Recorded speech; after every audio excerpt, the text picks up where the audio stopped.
cândva în viitorul apropiat. Evenimentele petrecute astăzi sunt nemai întâlnite. Pe măsură ce râurile și pârâurile se apropie de cota de inundații, mii de oameni sunt încă fără putere în urma teribilelor tornade. 3 cicloane au lovit în sudul orașului, iar acum se simte o zguduire. Cred că tocmai se produce un cutremur. N-am mai văzut un climat meteorologic atât de oribil. Vă sfătuiesc să vă refugiați imediat.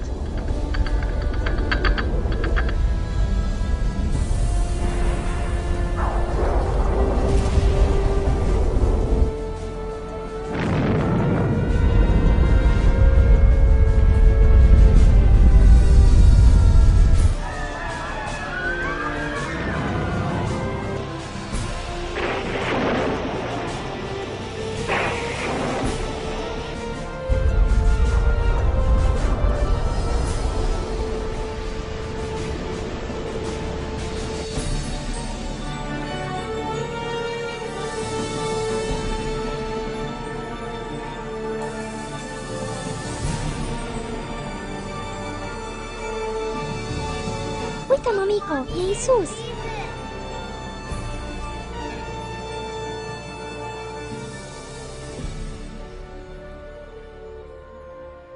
Cărțile profeției biblice au fost mult timp învăluite în mister.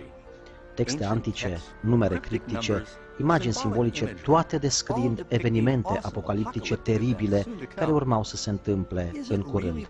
E posibil să înțelegem cu adevărat semnificația lor? Ce este semnul fiarei? Este, așa cum spun unii, un chip electronic implantat sub piele sau chiar ceva mai subtil? Dar ce se poate spune despre Anticrist? Și-a făcut deja apariția acest sinistru dușman al lui Dumnezeu? Sau încă așteaptă în umbră? Vor fi niște atacuri teroriste, cele care vor declanșa zguduirea finală a Pământului? Vom fi martori ai ororilor Armagedonului și a celor 7 plăci finale? Ce trebuie să știm pentru a evita să fim lăsați în urmă la venirea Domnului? Vom recunoaște ultimele zile și vom ști la ce să ne așteptăm? Ceea ce veți experimenta va descoperi ceea ce spune Biblia cu adevărat despre evenimentele din timpul sfârșitului. Însoțiți-mă acum spre a descoperi lucruri uimitoare care se află în spatele evenimentelor finale ale profeției biblice.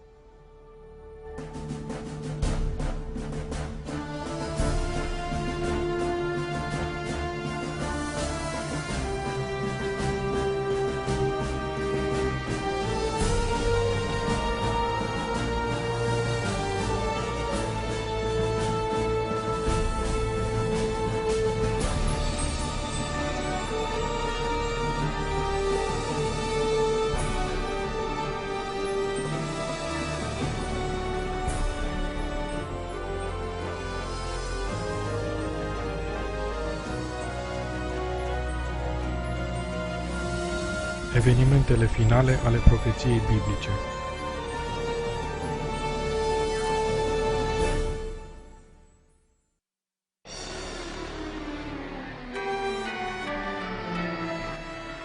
Semnele sfârșitului.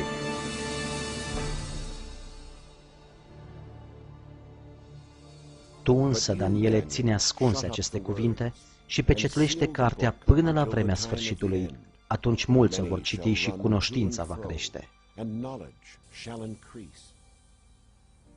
Sfârșitul lumii chiar se va întâmpla? Dacă da, când? Aceasta este una dintre cele mai importante și misterioase întrebări a tuturor timpurilor. Profetul Daniel a profetizat cu claritate că chiar înainte de sfârșitul lumii vom fi martorii unei creșteri dramatice a cunoașterii. S-a întâmplat asta? Gândiți-vă, de exemplu, la modul dramatic în care mijloacele de transport au evoluat în timpurile moderne. Timp de 6.000 de ani, omul s-a deplasat cu o viteză nu mai mare decât a celui mai rapid cal. Astăzi, călătorii care au durat luni de zile se fac în minute. Într-o singură generație, computerul a produs schimbări pe care strămoșii noștri nu și le-au putut vreodată imagina. Dar o interpretare mai exactă a acestui verset se referă la faptul că va crește cunoașterea legată de cărțile profetice. Și conform prorociei, și acest lucru s-a întâmplat. Dar scrierile lui Daniel nu sunt singurele din Biblie care vorbesc despre evenimentele ultimelor zile. Ce alte lucruri interesante am putea descoperi ascunse în textele antice ale Scripturii? Veți auzi de războaie și vești de războaie. Vedeți să nu vă înspăimântați, căci toate aceste lucruri trebuie să se întâmple. Dar sfârșitul tot nu va fi atunci. Și pe alocuri vor fi cutremure de pământ, foamete și ciumă. Dar toate aceste lucruri nu vor fi decât începutul durerilor. Cineva ar putea să privească rapid în jurul globului și să vadă că atât forțele politice cât cele naturale au făcut din lumea modernă un loc tot mai periculos în care să viețuiești. Gândiți-vă la aceasta. În ultima 100 de ani, Pământul a trebuit să îndure 2 războaie mondiale și alte numeroase conflicte majore, asta fără să amintim dezvoltarea terorismului internațional. Adăugați la această creștere pronunțată a dezastrelor naturale, incluzând cutremure, incendii, inundații, tornade, furtuni ucigașe și condiții climaterice ciudate. Toate acestea continuă să aducă dezastrul pe planeta Pământ. Uimitor, apostolul Ioan a profetizat că un alt semn al ultimelor zile va fi capacitatea omului de a distruge planeta. În Apocalipsa 11 cu 18, el a spus că va veni timpul când Dumnezeu îi va distruge pe cei ce distrug Pământul. Este clar că această profeție a fost împlinită. Timp de secole, omul a putut doar să arunce cu săgeți sau ghiulele de tun spre inamic. Astăzi, însă, posedăm arme devastatoare care pot cu repeziciune să distrugă viața pe planetă. De fapt, Iisus chiar a profetizat că dacă revenirea sa ar fi amânată, nicio ființă nu ar supraviețui. Hristos a avertizat că va trebui să ne confruntăm cu toate aceste pericole, dar că acestea vor fi doar începutul sfârșitului. Este posibil să existe anumite lucruri pe care omul să le folosească pentru a declanșa evenimentele finale? Să știi că în zilele din urmă vor fi vremuri grele, căci oamenii vor fi iubitori de sine, iubitori de bani, lăudăroși, trufași, hulitori, neascultători de părinți, nemulțumitori, fără evlavie, fără dragoste firească, neînduplecați, clevetitori, neînfrânați, neîmblânziți, neiubitori de bine. Oricine a trăit în ultimii 10 de ani nu poate nega înspăimântătoarea decădere morală a societății. Fiecare generație a împins tot mai mult limitele comportamentului acceptabil. În consecință, fiecare generație îi succede celelalte, operând la un nivel inferior al standardelor morale față de precedenta. Și din nefericire se pare că nu există o limită a acestei tendințe rușinoase. În zilele lui Noe, decăderea morală cronică a condus la distrugerea globală prin potop. În zilele lui Lot, depravarea Sodomei și a Gomorei a condus la anihilarea acestor cetăți prin focul venit din cer. Ce s-a întâmplat în zilele lui Lot se va întâmpla a Idoma. Oamenii mâncau, beau, cumpărau, vindeau, sădeau, zideau, dar în ziua când a ieșit Lot din Sodoma, a plouat foc și pucioasă din cer și i-a pierdut pe toți. Tot așa va fi și în ziua când se va arăta Fiul omului.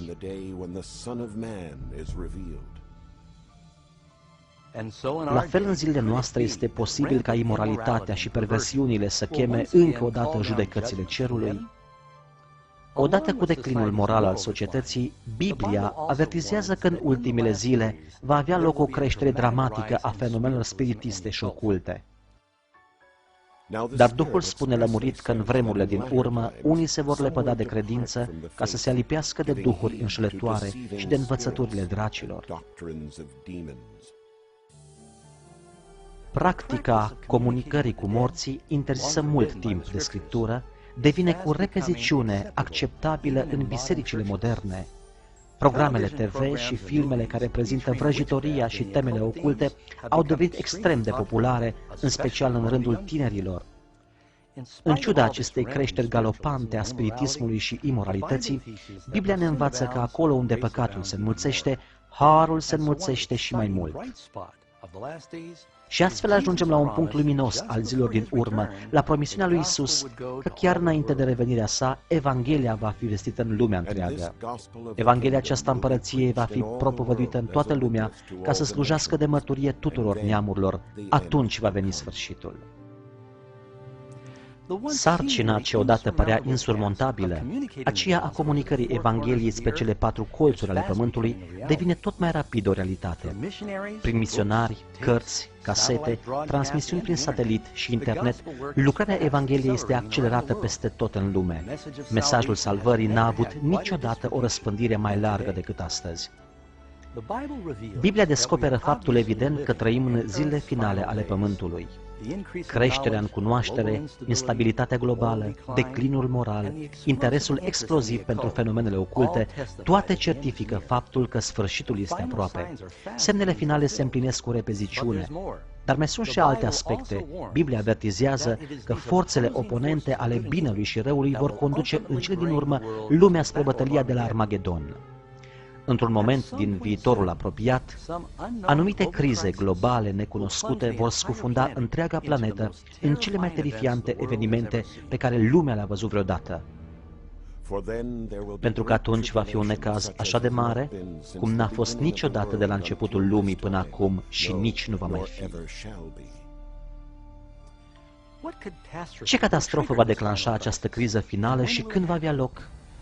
Ar putea fi un act terorist devastator? O prăbușire economică internațională? Poate chiar un cutremur, un asteroid sau alt eveniment cataclismic? Poate e o calamitate chimică sau o plagă biologică mortală? Poate chiar o combinație a acestor dezastre?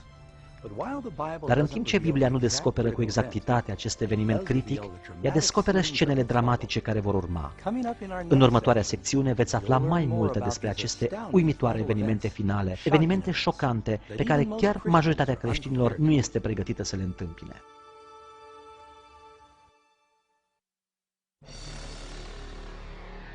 Lumea polarizată.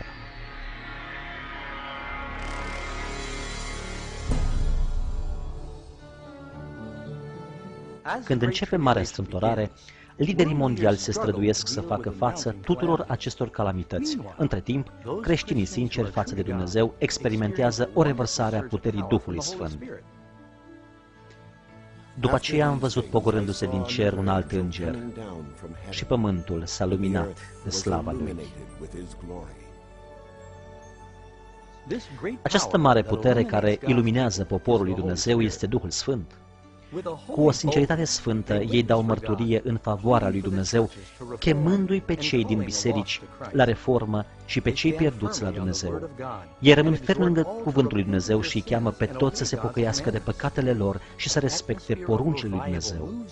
O atmosferă de deșteptare se simte în lume peste tot și Duhul Sfânt aduce pastori și membri laici să lucreze deopotrivă cu hărnicie pentru salvarea sufletelor.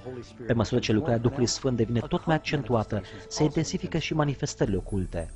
Demonși înșelători se arată multora pretinzând că ar fi cei dragi care au murit sau sfinții din timpurile biblice.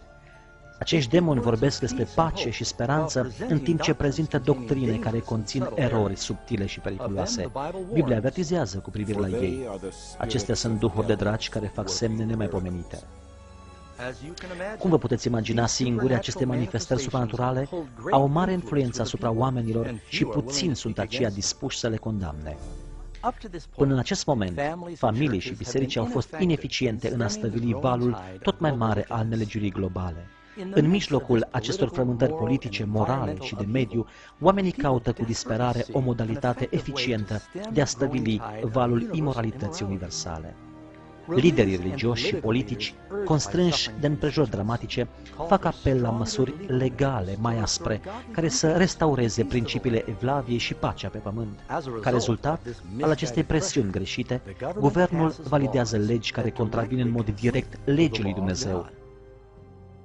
Dar nu este pentru prima dată în istorie când se întâmplă așa ceva. Poate vă amintiți relatarea cunoscută din Daniel 3, când regele babilonian Nebucadnețar a poruncit tuturor să se plece și să se închine uriașului chip de aur pe care îl făcuse. Totuși, 3 tineri evrei au știut că porunca aceasta contravenea în mod direct poruncii a doua privitoare la idolatrie. Hotărâți să-i rămână credincioși lui Dumnezeu, i-au refuzat să se plece în fața statuii. Regele s-a înfuriat și a poruncit ca tinerii să fie aruncați într-un cuptor încins, dar Dumnezeu a intervenit în mod miraculos, salvându-le viața. Mai este și relatarea despre Daniel în groapa leilor. Vă amintiți că regele Darius a dat un decret ca timp de 30 de zile nimeni să nu se închine vreunui zeu, ci doar lui regelui. Dar Daniel știa că asculta de cerințele acestui decret ar fi însemnat să calce prima poruncă din legea lui Dumnezeu. Așa că Daniel a continuat curajos obiceiul său de a se ruga zilnic lui Dumnezeu în mod deschis, chiar dacă prin aceasta și sca viața. Dușmanii lui Daniel au raportat imediat regelui această încălcare a decretului său, iar regele, după multe ezitări, a lăsat ca slujitorul său credincios să fie coborât în groapa leilor. Dar încă o dată puterea lui Dumnezeu s-a manifestat în viața lui Daniel prin cruțată în mod miraculos. La fel ca în zilele din vedenie, Apocalipsa prezice că o putere a răului va constrânge guvernele lumii să dea legi privitoare la modul în care oamenii trebuie să se închine lui Dumnezeu. La suprafață, aceste legi par să promoveze moralitatea, dar în realitate ele pregătesc lumea pentru a adopta semnul fiarei și a-l întâmpina pe Anticrist. Căci se vor scula Hristoși mincinoși și proroci mincinoși, vor face semne mari și minuni până acolo încât să înșele, dacă va fi cu putință, chiar și pe cei aleși. În timpul acestei crize adânci, când lumea caută cu disperare eliberarea și stabilitatea globală, ajutorul vine dintr-o manieră uluitoare. În diferite locații, peste tot în lume se aude strigătul: Iisus vine! Iisus s-a întors! O ființă radiantă, harismatică, apare pretinzând a fi Fiul lui Dumnezeu. O armată de reporteri se adună pentru a vedea această entitate supranaturală făcând minuni. Ei îl aud repetând unele dintre cuvintele pe care Iisus le-a rostit în Scripturi. Acest eveniment este transmis lumii întregi prin satelit și milioane de oameni, în mod eronat, consideră că această apariție la TV împlinește cuvântul biblic și orice ochi îl va vedea. Multe religii așteaptă cu nerăbdare un salvator, iar această ființă strălucitoare pare a fi răspunsul oferit rugăciunilor lor. Dar Biblia a avertizat în 2 Corinteni că Satana are capacitatea de a se preface într-un înger de lumină. E trist faptul că nu pe Iisus îl întâmpină oamenii cu brațele deschise, ci pe Satana, travestit ca Fiul al lui Dumnezeu. Prin aceasta, diavolul e în stare să-i unească pe toți oamenii din lume și să reafirme sistemul său contrafăcut de închinare. Și astfel, diavolul realizează cea mai mare înșelăciune de care a avut parte omenirea.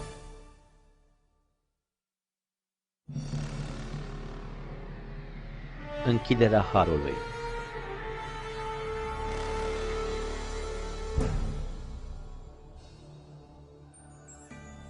Înșelăciunea Satanei se dovedește a fi o puternică forță motivatoare în lume.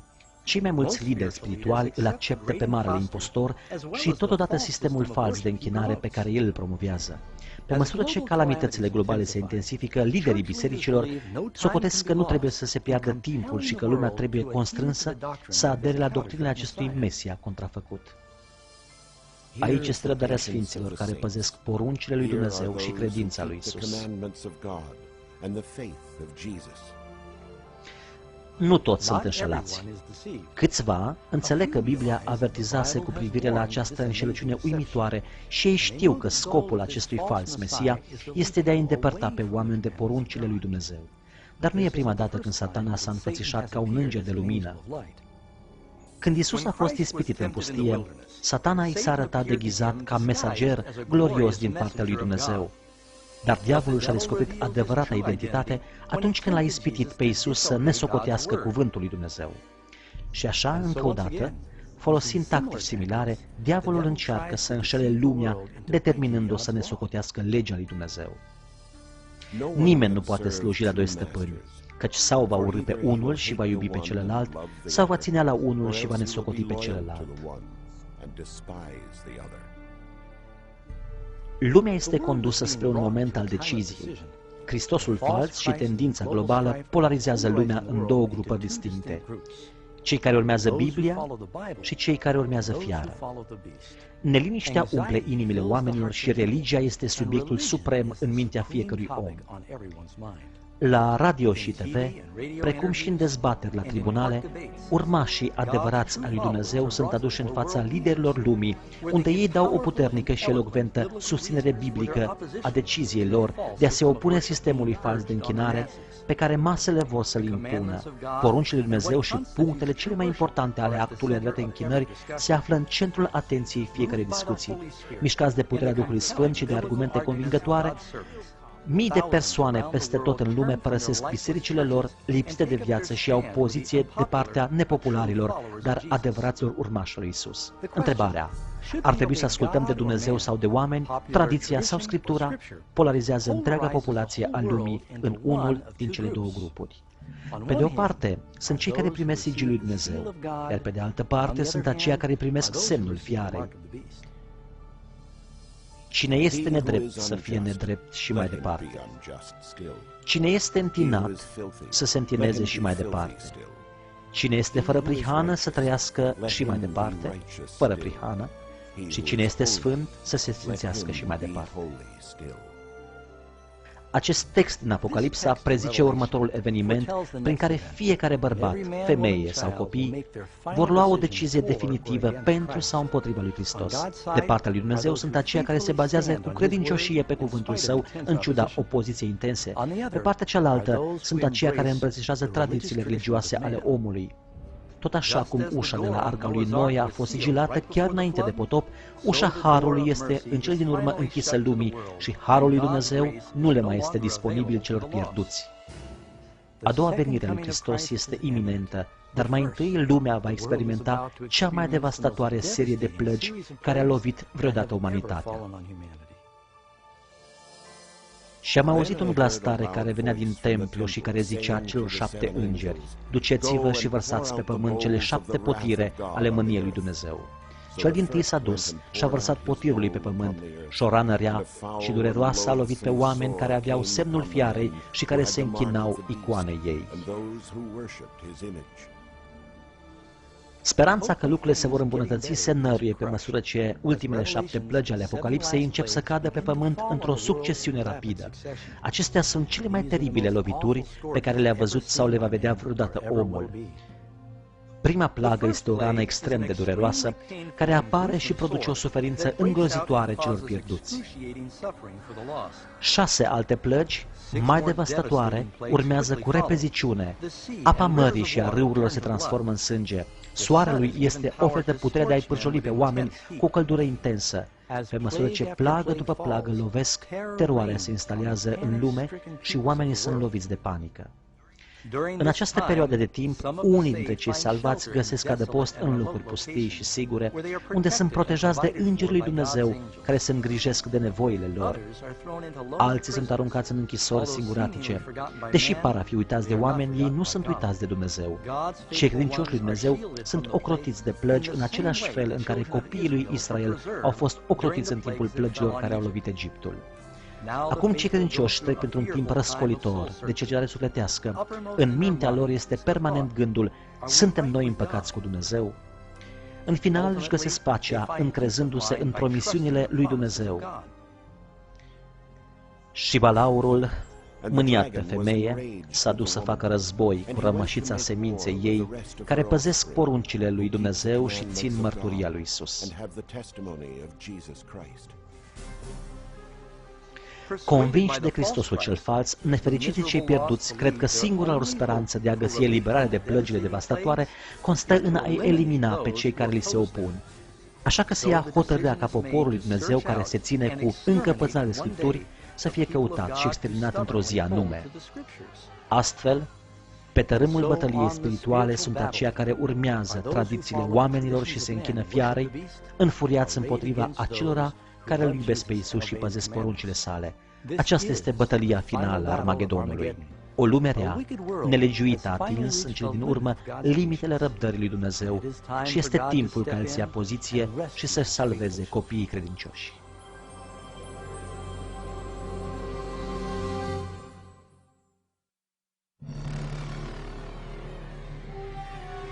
Regele se întoarce.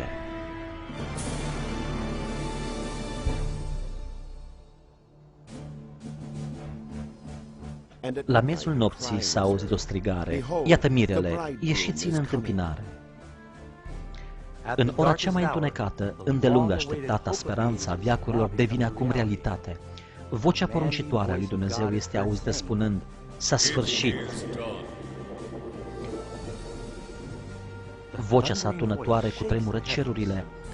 Apoi se produce un puternic cutremur care semnalizează apropierea unei armate cerești numeroase. Copiii lui Dumnezeu, adineauri palizi și hărțuiți, acum se ridică în fața opresorilor lor, învăluiți într-un curcubeu radiant. Fețele lor strălucesc, pentru că ei știu că răscumpărătorul lor și imensa lui armată de îngeri vin ca să ia acasă. Iată că El vine pe nori și orice ochi îl va vedea, și cei ce l-au străpuns, și toate semințiile pământului se vor boci din pricina lui. Aceasta nu este o răpire secretă, cum poate ați auzit pe unii spunând, ci fiecare persoană de pe planetă este martor al acestui eveniment minunat și cei mai mulți sunt îngroziți de el. Cei răi fug disperați la stânci și la peșteri, încercând în zadar să se ascundă de Sfântul Rege care vine. Și așa cum a promis Iisus, oamenii răi care au avut un rol proeminent în procesul și crucificarea sa, sunt înviați din mormintele lor pentru a-L vedea venind în nor de slavă. Căci însuși Domnul, cu un strigăt, cu glasul unui arhanghel și cu trâmbița lui Dumnezeu, se va pogorî din cer și întâi vor învia cei morți în Hristos.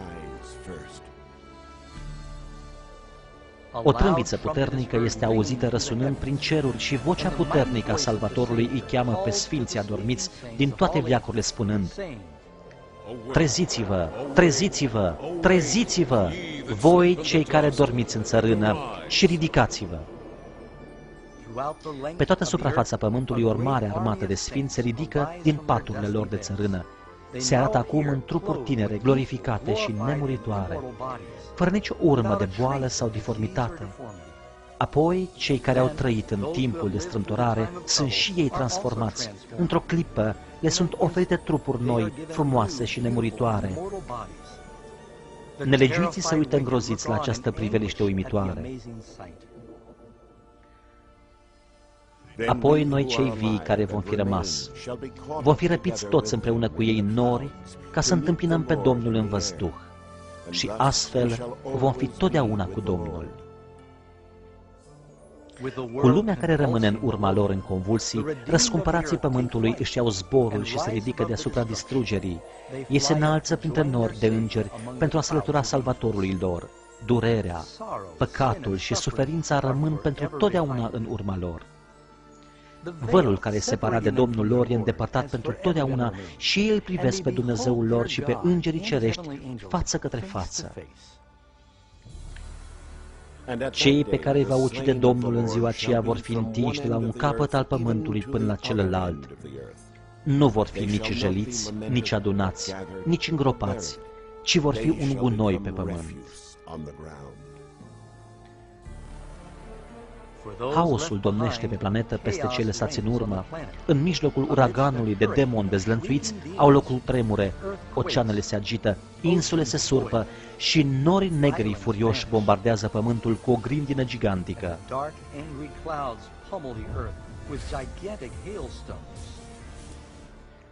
Nelegiuiții care au reușit să supraviețuiască acestor catastrofe sunt curând distruși de strălucirea prezenței Domnului Isus. Trupurile lor zac răspândite pe toată suprafața planetei răvășite. Pentru prima dată de la crearea sa, Pământul este acum în totalitate lipsit de viață umană. Doar Satana și îngerii săi căzuți sunt lăsați în urmă pentru a vedea rezultatele răzvrătirii lor.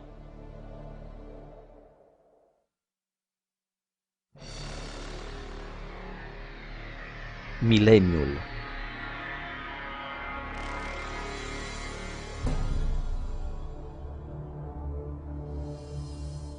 Apoi am văzut pogorându-se din cer un înger care ținea în mână cheia adâncului și un lanț mare. El a pus mâna pe Satana și l-a legat pentru 1000 de ani. Înconjurați de lumea pe care au ruinat-o, Satana și îngerii lui sunt legați pe pământ pentru 1000 de ani. Ei sunt prizonieri pe această planetă întunecată și pustită. Singur, cu demonii săi, Satana e obligat să aștepte și să se gândească la pedeapsa lui viitoare. De fiecare parte, el vede orașe distruse, păduri pârjolite și oase uscate. Toate sunt rezultatele teribile ale războiului său împotriva cerului. Legat ca într-o uriașă fântână fără fund, fără să aibă pe cine ispiti sau manipula, Satana este absolut nefericit.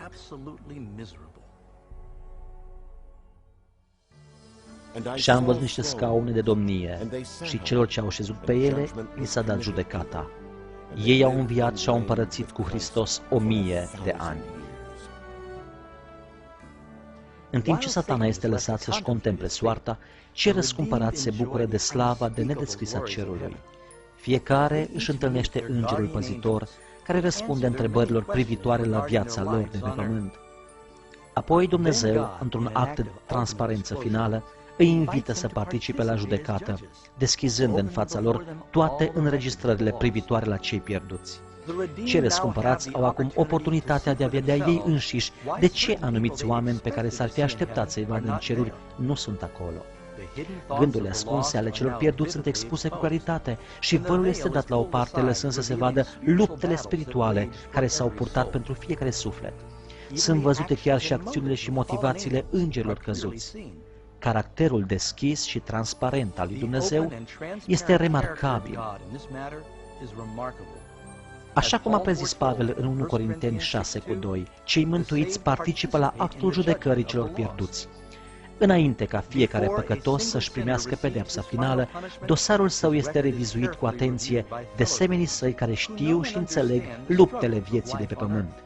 Toate vorbele și faptele celor nelegiuiți sunt cântărite prin prisma cuvântului lui Dumnezeu. Corectitudinea condamnărilor este afirmată și gradul pedepsei lor este determinat. În cele din urmă, la finalul celor 1000 de ani, Isus și cei răscumpărați se pregătesc să se întoarcă pe pământ. A venit timpul ca Satana, îngerii lui și cei pierduți să se confrunte cu consecințele finale ale acțiunilor lor. Curând, cei blânzi vor moșteni pământul, dar Dumnezeu trebuie mai întâi să execute faza finală a judecății și să curețe universul de păcat.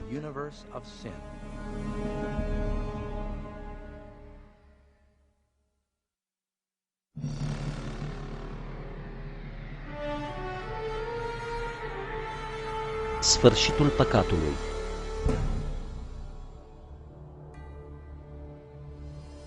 Și eu am văzut coborându-se din cer de la Dumnezeu, cetatea sfântă, noul Ierusalim, gătită ca o mireasă împodobită pentru bărbatul ei.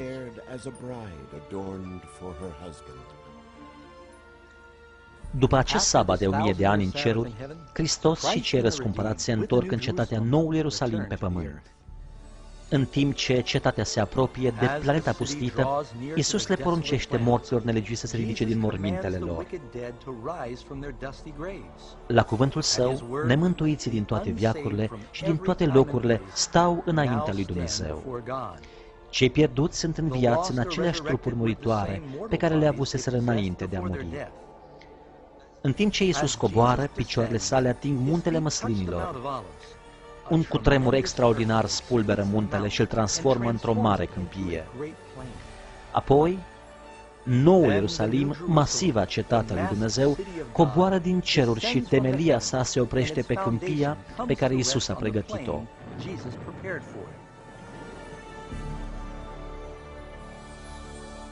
Când se vor împlini cei 1000 de ani, Satana va fi dezlegat din temnița lui ca să înșele neamurile, ca să-i adune pentru război. În mod uimitor, Satana reușește să-și înșele pentru ultima dată susținătorii și să-i convingă să cucerească prin forță cetatea cerească. Generalii și militarii de carieră din toate veacurile aplică îndemânările lor, pregătindu-se pentru ceea ce se așteaptă a fi o bătălie legendară. Prin aceasta, cei pierduți descoperă că inimile lor sunt neschimbate. Dacă ar fi posibil, ei l-ar alunga pe Dumnezeu de pe tronul său și ar asedia cetatea sfântă. Prea puțin realizează că războiul este pierdut înainte de a începe. Ziua judecății a sosit. Și am văzut pe morți mari și mici stând în picioare înaintea scaunului de domnie.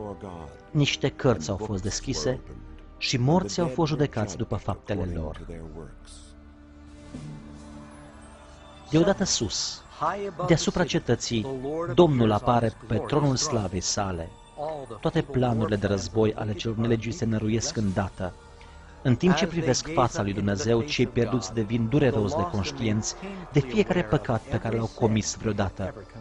Își amintesc de fiecare moment în care și-au redus la tăcere glasul conștiinței, fiecare ocazie în care au refuzat chemările Duhului Sfânt. Unii au mers în mormânt, crezând că au reușit să-și ascundă crimele, nelegiuirile și viciile de toți. Cu rușine, experimentează la prima mână cuvintele lui Iisus din Luca 12, căci nu e nimic acoperit care să nu fie descoperit, nici ascuns și să nu fie făcut cunoscut. În timp ce o panoramă luminoasă a vieții lor îi se înfățișează, fiecare suflet pierdut înțelege pe deplin că prin propria alegere a respins salvarea oferită. În mod tragic, pacea și fericirea celor din interiorul cetății nu va fi a lor niciodată. Simțămintele de disperare și deznădejde care îi cuprind sunt dincolo de cuvinte. Răzvrătiții nu pot nega corectitudinea judecății lui Dumnezeu. Într-un singur glas ei strigă: drepte și adevărate sunt căile tale, tu împărate al sfinților. Și căzuți în prosternare, ei se închină prințului vieții.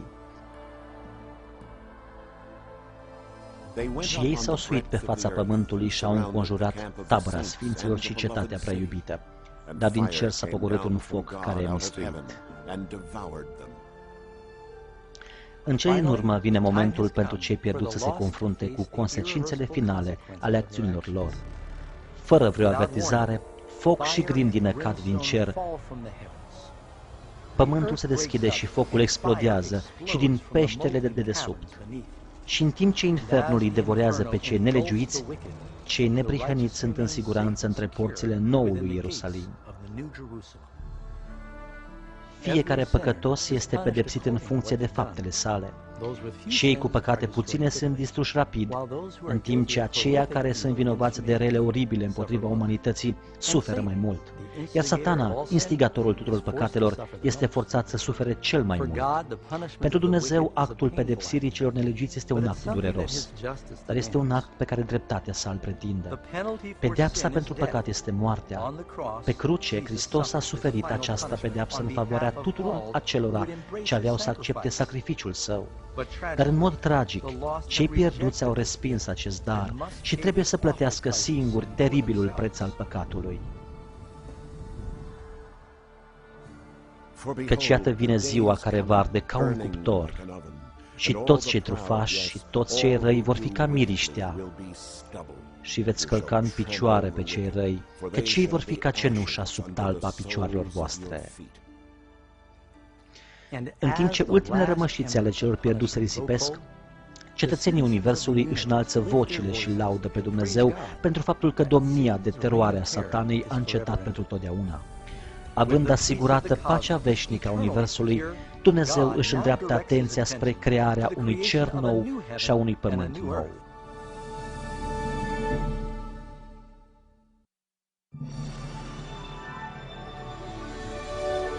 Noul pământ.